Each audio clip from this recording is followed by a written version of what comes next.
Bueno, yo les hablaré sobre la oclusión orgánica. La oclusión orgánica es considerada como la oclusión ideal, ya que quiere decir que es la única que con el cuerpo se organiza perfectamente. La oclusión de esta no tiene ninguna patología en el aparato masticatorio. Logra un grado máximo de eficacia y un máximo de excelencia. Esto quiere decir que en una topografía oclusal sale perfectamente, incorpora todos los elementos de oclusión en una cara oclusal y nos brinda adicionar la cera por goteo, que es una técnica creada por Everpine y es modificada por Peter Thomas, quien la dio a conocer al mundo y crea 5 instrumentos a su nombre, pero fue Rafael López quien incorporó sus mismos instrumentos, pero creó una nueva técnica que igual tiene que ver con la técnica de goteo, pero él dice que colocando un pedazo de cera en forma de cono da una mejor vista y una mejor forma de hacer las cúspides. Él decía que era la formación de cúspides empezando por las estampadoras, que eran las palatinas, y luego continuando con las estampadoras, pero las inferiores, que son las vestibulares. Esto tenía un fin, que era el fin de visualizar la ubicación correcta de las cúspides. Debe colaborarse perfectamente la colocación y la orientación de las cúspides realizando movimientos de protrucción, mediotrucción, que es la del balance, y laterotrucción, que es la del trabajo, cuidando los conos. Estos conos son muy importantes porque volvemos a lo mismo, que era para tener una buena colocación correcta y ubicación de ellas. Con el instrumento 1 hace la adicción de la cera para la formación a la cresta marginal y se forman las cúspides entre sí. Como siguiente paso es necesario realizar los movimientos de cierre y de extréndidos del articulador. Todos los contraturnos deberán alinearse con el instrumento PQT4 y el PQ3 era el que deberá dar la forma en los surcos tanto desarrollados como con el instrumento número 1 o número 2. Dependiendo de la serena que se tome, deberemos de ir haciendo la elevación de las crestas triangulares. Las cúspides hacia el surco central de este desarrollo, el vértice truncado, estará orientado hacia la cúspide y su base hacia la línea media. Continuamente cada paso a realizar deberá de checarse teniendo en cuenta el cierre del articulador como en los diferentes movimientos ya mencionados. Mi nombre es Alison y yo les voy a hablar sobre las posiciones diagnósticas. Son las posiciones en las cuales requiere la mandíbula para así poder realizar sus funciones biomecánicas correctamente. Estas posiciones deben de conocerse bien e incluso en las reconstrucciones oclusales, ya que nos sirven a nosotros para poder corroborar tratamientos y diagnósticos. Protrusiva. Esta posición va hacia adelante. En la oclusión orgánica, estas superficies oclusales deben separarse dejando solamente en contacto los bordes incisales superiores e inferiores. En esta posición, los caninos superiores pueden llegar a tocar las cúspides vestibulares de los primeros premolares inferiores. Puede llegar a haber 6 contactos superiores y 8 inferiores, ya que esto nos puede indicar que en esa posición los caninos superiores pueden llegar a tocar las cúspides vestibulares. Laterotrusión. En esta posición, la mandíbula hace una laterotrusión hacia la derecha o izquierda. Cuando se llega a hacer eso, solo los caninos deben hacer contacto para así poder lograr la posición, sin interferencias posteriores. Ahora les voy a hablar sobre la oclusión mutuamente protegida. La oclusión orgánica también es llamada mutuamente protegida porque nosotros podemos hacer la función o cuando estamos masticando usamos los incisivos. Eso quiere decir que cuando nosotros mordemos no va a haber contacto en las cúspides posteriores y los posteriores van a triturar elementos entre los premolares y molares sin choques o contactos que le causen algún daño en los dientes anteriores. Podría ser contactos también iguales o en forma bilateral, mesiodistal y bucolingual en oclusión céntrica. Asimismo, esto se protege en los dientes anteriores. Esto quiere decir que cuando hay contactos en los posteriores, debe de haber una desoclusión en los anteriores. Y cuando en los anteriores están en contacto, debe de haber una desoclusión en posteriores. Cúspides estampadoras. Bueno, es muy importante que cada cúspide de estas tenga relaciones íntimas o de proximidad con los surcos antagonistas. En la laterotrusión, cada cúspide requiere de 3 surcos, uno para la laterotrusión, otro para la mediotrusión y para la protrusión. Estos surcos deben estar en coordinación con las direcciones en que van a viajar las cúspides estampadoras. Por último les voy a hablar sobre la desoclusión canina. Bueno, la función del canino es desocluir o separar los dientes posteriores durante los movimientos de lateralidad o excéntricos. Los caninos superiores evitan que las cúspides de los premolares y molares choquen en las excursiones laterales, puesto ya que los caninos son fácilmente desgastados, necesitan de protección y ella la obtiene en protrusiva de los incisivos y en céntrica de los molares. Esto es una oclusión de protección mutua. La oclusión es la relación normal de los planos oclusales inclinados cuando los maxilares se cierran. Los planos inclinados oclusales no deben copiarse en una reconstrucción oclusal. Y una reconstrucción oclusal debe copiarse de piezas naturales que no hayan sido desgastadas. Estas piezas dentales con cúspides se acoplan más fácilmente que las que no las tienen.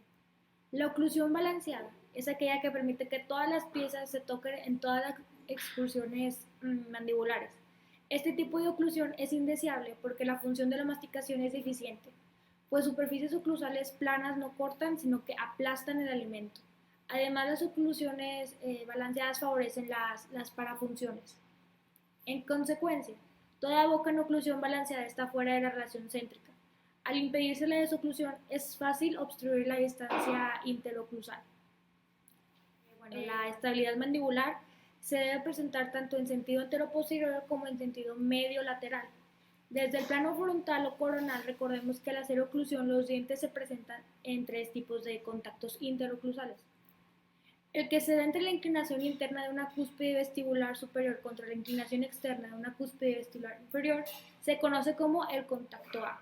El contacto B es el que existe entre la inclinación interna de una cúspide palatina superior contra la inclinación interna de la cúspide vestibular inferior. El contacto C es el que se presenta entre la inclinación externa de una cúspide palatina superior contra la inclinación interna de una cúspide lingual inferior. Esta disposición de contacto interoclusales proporciona estabilidad en el sentido medio-lateral. Si por algún motivo no está presente el contacto A, pero están presentes el contacto B y el contacto C, se mantiene estable la oclusión. Si el contacto C no está presente, pero contamos con el A y el B, también es estable la oclusión. Sin embargo, si el contacto B no está presente, tendremos contactos deslizantes y no podrá existir la estabilidad.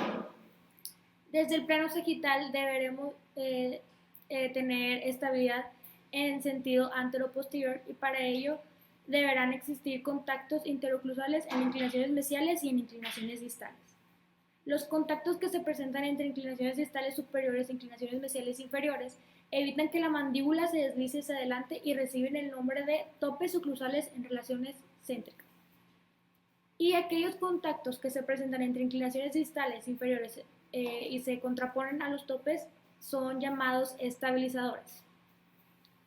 De lo anterior, podemos concluir que al hacer oclusión de los dientes posteriores, las cúspides estampadoras se relacionan con sus fosas antagonistas, haciendo contacto 3 puntos alrededor de una cúspide contra 3 puntos alrededor de una fosa. Hola, mi nombre es Carla y yo les voy a hablar acerca de los elementos de la oclusión. Si analizamos las caras oclusales de los dientes posteriores, podemos observar que existen formaciones en el alto relieve y el alto relieve, que estos se conocen como elementos de la oclusión. Estos se dividen en dos grupos. Tenemos el grupo de las elevaciones, que consiste de cúspides, crestas marginales, crestas triangulares, crestas suplementarias y crestas centrales.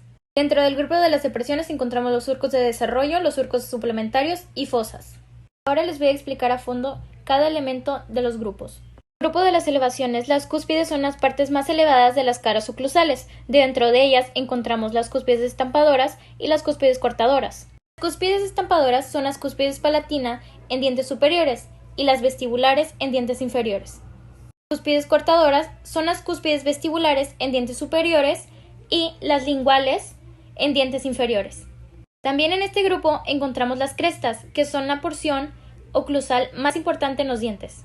Tenemos las crestas marginales, que son aquellas elevaciones que unen entre sí a las cúspides y forman el margen o perímetro de las caras oclusales anatómicas de los dientes posteriores. Las crestas triangulares se encuentran recostadas en las caras oclusales que se dirigen al centro de la cara oclusal, hacia cada una de las cúspides. ya que cada una de las cúspides viaja de una cresta triangular hacia el interior de la cara oclusal. Por último tenemos las crestas suplementarias, que estas son las encargadas de desmenuzar los alimentos. Estas son pequeñas crestas triangulares. Ahora les voy a hablar acerca del segundo grupo, que son las depresiones. Voy a empezar a hablarles acerca de los surcos. Primero voy a hablar acerca del surco del desarrollo, que son aquellas depresiones que dividen a los lóbulos del desarrollo de los dientes posteriores entre sí.